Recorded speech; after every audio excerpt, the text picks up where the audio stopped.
శ్రీ బాల త్రిపుర సుందరి దేవి కుంకుమార్చన యాగంలో పాల్గొనండి. సర్వ కష్టాలు తొలగి శుభ ఫలితాలు పొందండి. నమస్తే, సుమన్ టీవీకి స్వాగతం.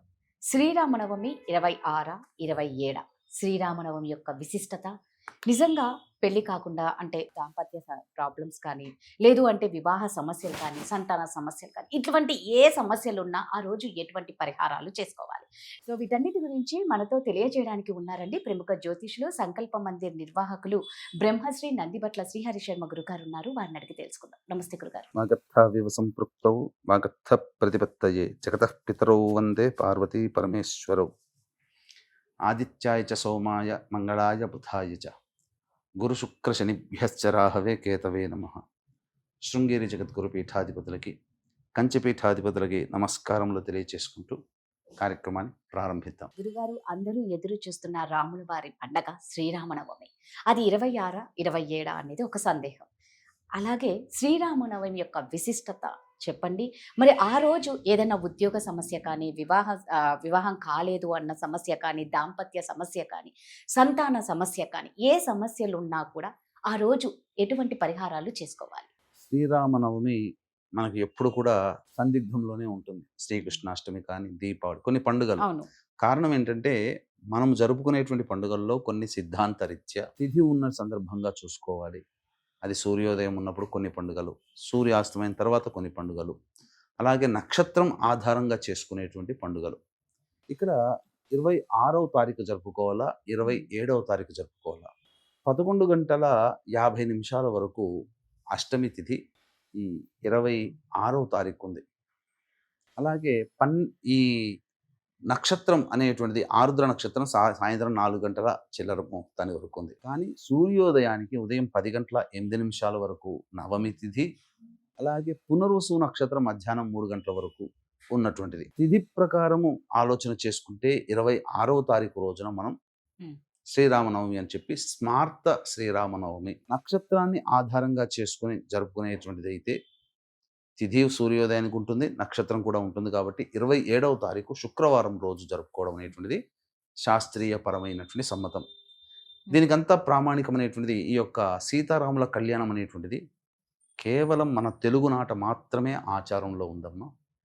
ప్రపంచ వ్యాప్తముగా కానీ, భారతదేశ వ్యాప్తముగా ఈ దక్షిణాది ప్రాంతంలో అయినటువంటి తెలంగాణ, ఆంధ్రప్రదేశ్, కర్ణాటక కొన్ని ప్రాంతాలలో, తమిళనాడు కొన్ని ప్రాంతాలలో కళ్యాణ మహోత్సవం అనేటువంటిది జరుపుతారు. కానీ మిగతా చోట అంతా కూడా వసంతోత్సవము అంటే జన్మ సంబంధించినటువంటి పండుగగా శ్రీరాముల వారి గురించి జరుపుకునేది ప్రపంచవ్యాప్తముగా, భారతదేశ వ్యాప్తముగా. కాబట్టి భద్రాచలము దేవాలయంలో కళ్యాణాన్ని జరిపేది మాత్రం 27వ తారీఖు రోజునే. కారణం నవమి తిథి ఉంది, పైగా స్వాముల వారు పునర్వసు నక్షత్రంలో జన్మించారు కాబట్టి, పునర్వసు నక్షత్రం 4వ పాదంలో జన్మించారు కాబట్టి, ఆ పునర్వసు నక్షత్రం 4వ పాదం జన్మించిన 12:30 గంటల సమయానికి పునర్వసు నక్షత్రం 27వ తారీఖు రోజునే 4వ పాదంలోనే చంద్రుడు ఉంటాడు. కాబట్టి 27వ తారీఖు రోజున జరుపుకోవడమే చాలా సబబు. శాస్త్ర ప్రకారం కూడా గమనించుకున్నట్లయితే విశిష్టత వసంత నవరాత్రులు మనకు తెలిసినటువంటివి కేవలం దుర్గా నవరాత్రులు, వారాహి, శ్యామ నవరాత్రులు. వసంత నవరాత్రులు అని చెప్పి లలితాదేవికి సంబంధించిన నవరాత్రులు ఈ యొక్క శ్రీరామనవమి సందర్భంగా 9 రోజుల పాటు జరిగేది. అందుకనే ఆ యొక్క పురుషోత్తముడైనటువంటి రాముల వారు ఏరి కోరి ఈ చైత్రమాసంలో నవరాత్రుల్లో ఆఖరిదైనటువంటి నవమి తిథి రోజున జయతిథి అని అంటారు, ఆ రోజున జన్మించడం జరిగింది. నక్షత్రం పునర్వసు, దేవగణంలో సంబంధించినటువంటిది. అదితి దేవి ఈ యొక్క నక్షత్రాధిపతిగా ఉంటుంది. అదితి అంటే ఎవరు? దేవతలకి తల్లి. అదితి, దితి, అదితి.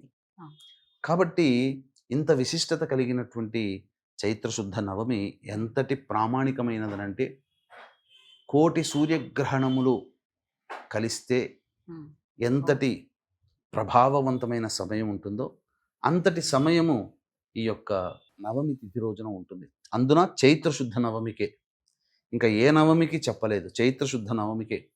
అందుకనే వీక్షించేటువంటి సుమన్ టీవీ ప్రేక్షకులు కూడా ఈ రోజున అందరూ కూడా ఉపవాసం ఉండదలిస్తే ఉపవాసం ఉంటే చాలా మంచిది. ముఖ్యంగా అలాగే చాలామంది అనేక రకాల సమస్యలతో బాధపడుతూ ఉంటుంటారు. ఈ సమస్యల పరిష్కారం కోసం ఈ నవమి తిథి రోజున ఏం చెయ్యాలి అనే విషయాలు కూడా తెలియజేసుకుందాం.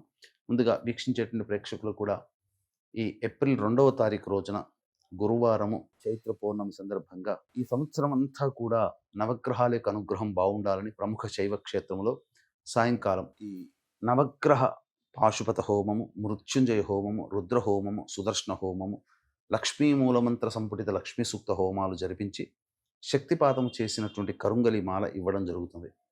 అవకాశం ఉన్నటువంటి వాళ్ళు 2వ తారీఖు మధ్యాహ్నం 3 గంటల లోపల ఈ కార్యక్రమంలో మీరు గోత్రనామాదులు నమోదు చేసుకోవచ్చు. ఈ రోజున ప్రధానంగా సద్వినియోగపరుచుకోవాలి ఉద్యోగ సమస్యలు, వివాహ సమస్యలు, దాంపత్య సమస్యలు, సంతానపరమైన సమస్యలు తొలగాలనుకునేటువంటి వాళ్ళు ముందు రోజున అష్టమి తిథి రోజున అనగా 26వ తారీఖు రోజునే భూషయనము, ధూమపానము, మద్యపానము, మాంసాహార భోజనము, దాంపత్యము ఇవేవీ ఉండకూడదు.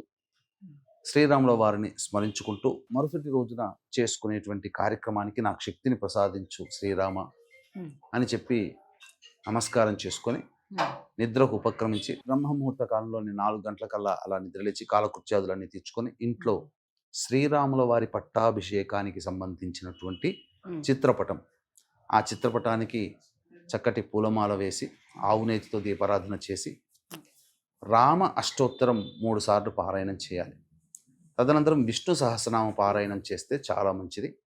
ఇక ఆ దారభ్యత ఆ రోజంతా కూడాను ఉపవాసం ఉంటే మరీ మంచిది. ఉపవాసం ఉండాలి కూడా.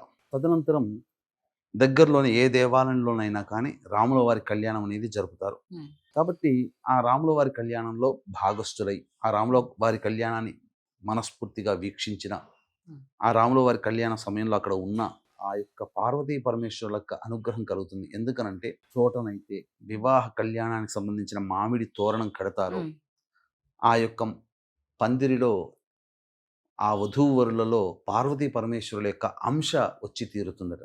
అందుకనే వివాహం కాకముందు ఉన్న ఫేస్లో ఉండే కళ వివాహ మహోత్సవంలో బుగ్గ చుక్క పెట్టుకొని ఆ మంత్రాలలో పచ్చటి పందిళ్ళ మధ్యన ఉన్న వధూవరులను చూస్తే పెళ్లి కళ వచ్చేసేసిందని అంటారు. అంటే ఎందుకది?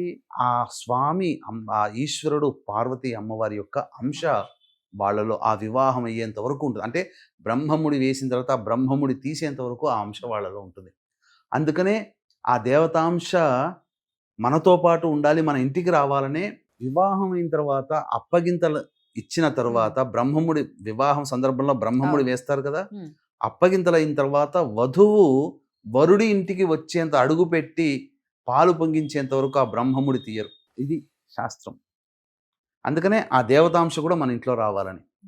కాబట్టి ఇంతటి గొప్పదైనటువంటి ఈ కార్యక్రమాన్ని మనం కనులారా వీక్షించి, ఇప్పుడు మొబైల్ ఫోన్స్ వచ్చాయి, మొబైల్ ఫోన్స్లో కూడా చూసుకోవచ్చు ఎక్కడ ఉన్నప్పటికీ కూడా. సాయంకాలం మిరియాలు, బెల్లము, నీటితో చేసినటువంటి పానకం వాటిని తాగి ఉపవాస విరమణ చేయాలి.